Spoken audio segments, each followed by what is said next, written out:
जिला शिक्षा एवं प्रशिक्षण संस्थान गौतम बुद्ध नगर DLED द्वितीय सेमेस्टर प्रस्तुतकर्ता दीक्षा प्रवक्ता समाज कार्य। समाजो उपयोगी उत्पादक कार्य। जैसा कि आप देख रहे हैं, समाज में उपयोगी उत्पादक कार्य की शिक्षा का क्या महत्व है, इसके उद्देश्य के लिए हमें क्या ध्यान रखना चाहिए।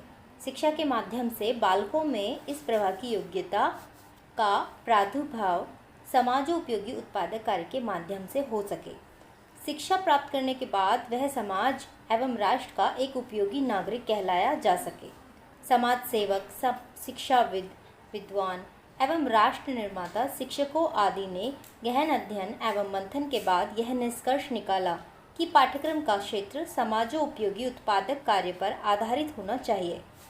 शिक्षा का उद्देश्य बालक का सर्वांगीण विकास करना है और उसे जीवन में आने वाली चुनौतियों का सफलता से सामना करने के लिए तैयार करना है। इसके बाद है समाजोपयोगी उत्पादक कार्य का अर्थ क्या है। जैसा कि आप देख पा रहे हैं, समाजोपयोगी उत्पादक कार्य शिक्षा को यानी विद्या अर्जन करना, धन अर्जन करना इसका मूल आधार है और इसको साथ साथ ही संपन्न करना होता है, यानी विद्या अर्जन के साथ साथ धन को अर्जन करना। कोठारी आयोग के अनुसार इसमें निम्नलिखित उद्देश्यों का होना आवश्यक है। जैसा रोजगार एवं शिक्षा का सीधा संबंध होना चाहिए। दूसरा, व्यक्ति को जीवन यापन के लिए कार्यालयों की अपेक्षा अपने हाथों पर निर्भर रहना चाहिए। जनजीवन शक्ति का उपयोग कर सके, देश की स्थिति को सुधारा जा सके, शिक्षा की उद्देश्य का दृष्टिकोण विकसित कर सके और विद्यार्थियों को आभास करा सके कि राष्ट्र निर्माण में उनके लिए कितना आवश्यक है। भारतीय परिस्थितियों एवं स्रोतों का उचित उपयोग किया जा सके। इसके बाद हम बात करते हैं कि इसकी आवश्यकता क्यों पड़ी। ऐसा क्या है जिससे छात्रों को इसे पढ़ना आवश्यक है, इसे ऐसा क्यों लगा। तो ये बात इससे सिद्ध हो जाती है कि जब सीखे हुए ज्ञान को वो अपने जीवन में प्रयोग करेंगे तो उनसे बहुत सारे अनेक ऐसे कार्य हैं जो दिन प्रतिदिन उनकी करने की क्षमता को विकसित करेंगे, उनकी कौशलता, उनकी रुचियों और क्षमताओं का विकास करेंगे।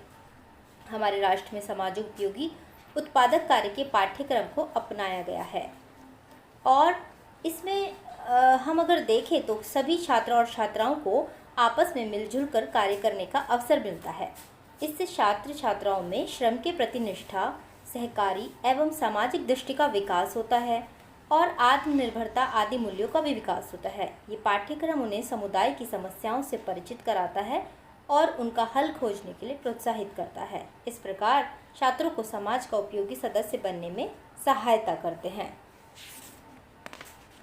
अब अगर हम बात करें कि इससे ऐसा क्या हो जाएगा जिससे छात्रों के लिए आवश्यकता, जो उनकी आवश्यकता वो पूर्ण हो जाएगी। जैसे कि हमें पता है कि इस विषय में छात्रों के श्रम के प्रति निष्ठा होगी, उनकी वो स्वावलंबी होंगे, मानवीय मूल्यों का विकास हो पाएगा और सहयोग की भावनाएं उत्पन्न होंगी और उनके अंदर गुणों का विकास होगा।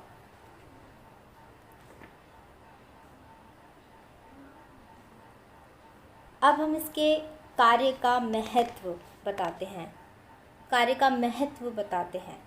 समाजोपयोगी उत्पादक कार्य का महत्व। राष्ट्रीय शिक्षा नीति के अनुसार भी समाजोपयोगी उत्पादक कार्य सभी स्तरों पर दी जाने वाली शिक्षा का एक आवश्यक अंग होना चाहिए। ये एक ऐसा कार्य है जिसका उद्देश्य सार्थक शारीरिक कार्य और सीखने की प्रक्रिया का अनिवार्य अंग है। हमें पता है कि समाज में वस्तुएं और सेवाएं मिलती हैं। यह अनुभव एक सुसंगठित और क्रमबद्ध तरीके से नियमों के अनुसार होना चाहिए। तो ये सब हमें दर्शाता है कि इसका महत्व इसलिए है, इससे बालक अपने कार्य पर विचार करते हैं, सोचने की शक्ति का विकास होता है। समाजोपयोगी उत्पादक कार्य बालक का चहुमुखी विकास करते हैं, श्रम के प्रति आस्था जगाते हैं, सहयोग और आत्मनिर्भरता, इस तरह के विभिन्न कार्यों में ये उनमें आत्मनिर्भरता जगाते हैं और व्यक्ति के प्रति आदर और सहनशीलता का गुण विकसित करते हैं। हमारे छात्र समाज के उपयोगी नागरिक बनते हैं। बालकों में एक साथ रहने, एक साथ काम करने और एक साथ काम करते हुए सामंजस्य बिठाने, पारस्परिक भेदभाव समाप्त करने की भावना का भी सृजन होता है। नवीन कार्य को सोचने और उनके हल खोजने का एक उचित अवसर मिलता है। पारस्परिक भेदभाव जो जाति और अन्य वर्गों के कारण पैदा होता है वो सब समाप्त हो जाता है और सभी बालक साथ रहकर कार्य करते हैं। वे स्वस्थ और सक्रिय रहते हैं। सामुदायिक भावना पैदा होती है। ऊंच नीच का भेदभाव सब समाप्त हो जाता है और छात्रों में श्रम के प्रति निष्ठावान होने से शारीरिक स्वास्थ्य सुधरता है और सोचने समझने की क्षमता भी बढ़ती है। तो अगर हम इसकी विशेषताओं की बात करते हैं तो ये हमारे शैक्षिक और सामाजिक गुणों में विकास करता है। इसकी बहुत सारी विशेषताएं हैं और इनमें से कुछ है कि जो छात्र होते हैं वो अपने दैनिक जीवन के कार्य जैसे नाश्ता, चाय बनाना, खाना बनाना, कपड़े धोना, छोटी मोटी मरम्मत आदि करना, इन सभी समस्याओं से निकल जाते हैं क्योंकि वो कार्य करना सीखते हैं। इससे उनमें प्रेरणा और क्षमता भी पैदा होती है। अपने श्रम के प्रति आस्था पैदा होती है और वो स्वयं सीखने की प्रक्रिया को उत्पन्न कर पाते हैं। उसके अलावा कार्य अनुभव होता है और जिससे उन्हें श्रमिकों के प्रति आदर की भावना भी उत्पन्न होती है।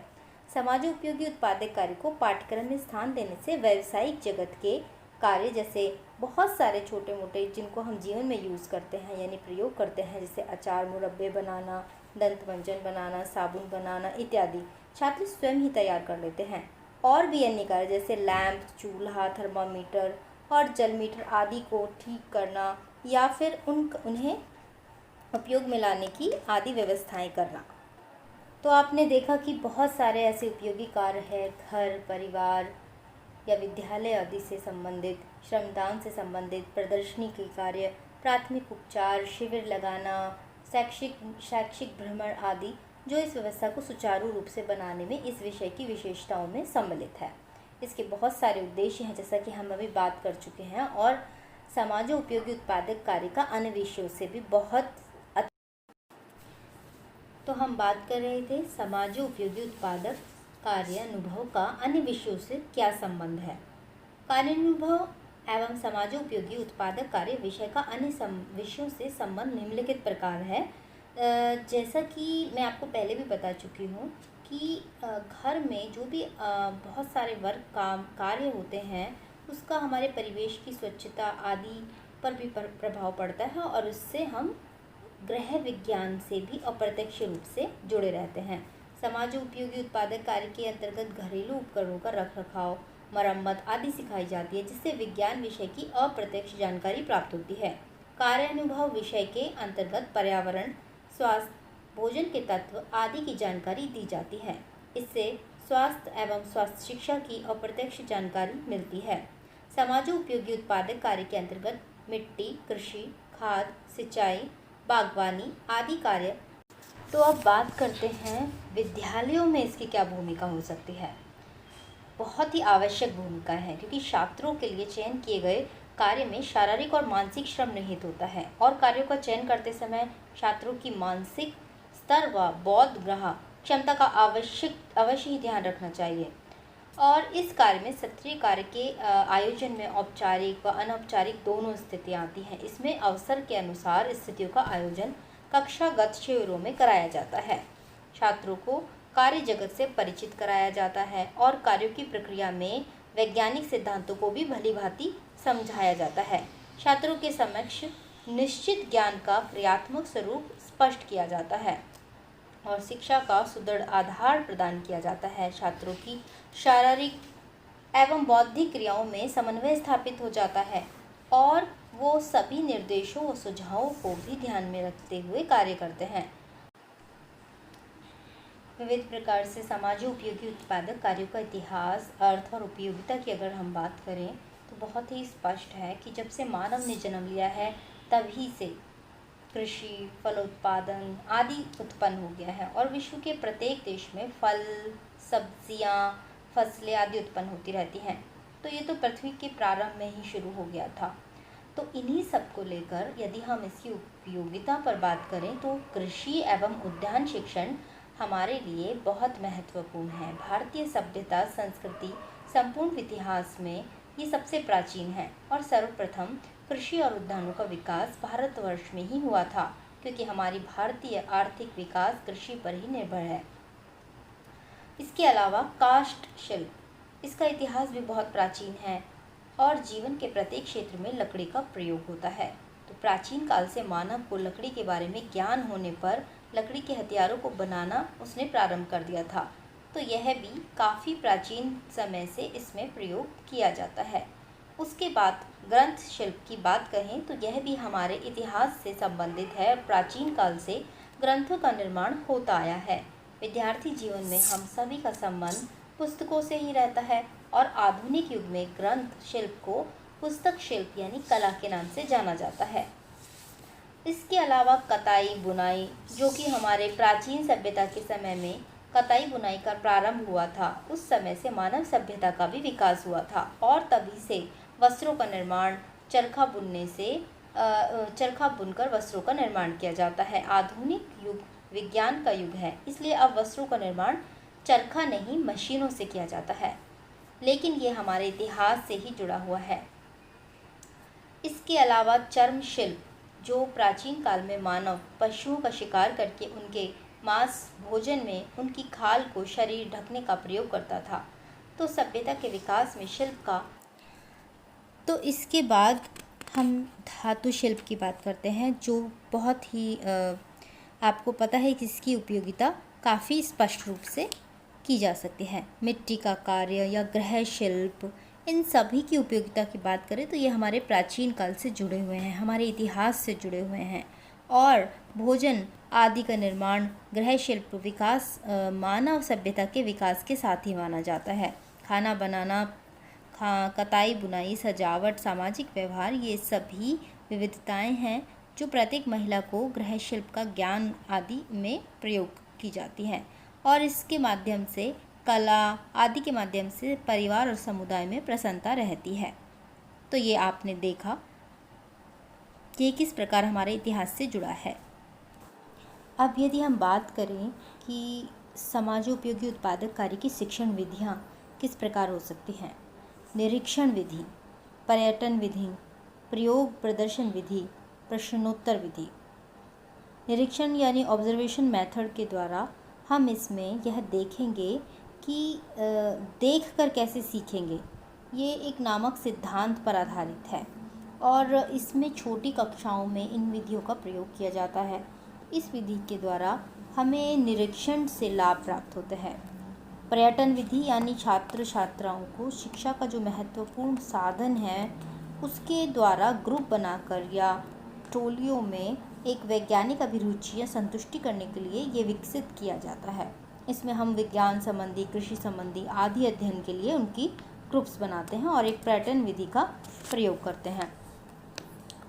और इसके अलावा प्रयोग प्रदर्शन विधि, इसमें हम डेमोन्स्ट्रेशन करके दिखाते हैं, उनको दिखाते हैं कि किस प्रकार किया जाएगा। व्याख्यान विधि भी इसे कहते हैं और उस प्रकार उसको दिखाकर इससे उनमें आत्मविश्वास पैदा होता है। इसके अलावा यदि हम बात करें तो है प्रश्नोत्तर विधि।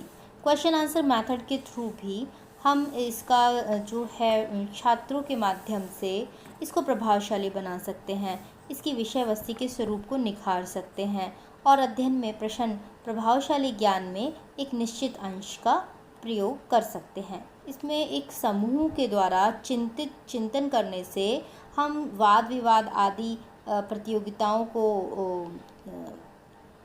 बढ़ावा दे सकते हैं और भी बहुत सारे कार्य इसके थ्रू हम कार्य कर सकते हैं। तो जैसा आपने देखा कि समाजोपयोगी से हमें ये सब जो विषय से संबंधित टॉपिक थे कि समाजोपयोगी उत्पादक कार्य की शिक्षा क्या है और इसका अर्थ क्या है, इसकी आवश्यकताएं क्यों पड़ी हैं, इसे हमारे सिलेबस में क्यों शामिल किया गया और इससे जो है क्या महत्वपूर्ण कार्य हो सकते हैं, इसका क्या महत्व है और इसकी विशेषताएं क्या है, ये सब हम इस प्रकार जान पाए हैं। इसके उद्देश्यों के बारे में हम जान पाए हैं कि इसका कार्य क्या है और इसका जो कार्य अनुभव है वो किस प्रकार अन्य विषयों से संबंधित है और इसके अलावा विद्यालयों में इसकी क्या भूमिका है, क्योंकि हम जो प्रत्येक छात्र के अंदर चाहते हैं बदलाव, उसमें ये किस प्रकार अपना सहयोग देगा, और इसके अलावा प्रश्नोत्तरी विधि आदि के बारे में जाना। इसी के साथ मैं आपका धन्यवाद करना चाहती हूँ। नमस्कार।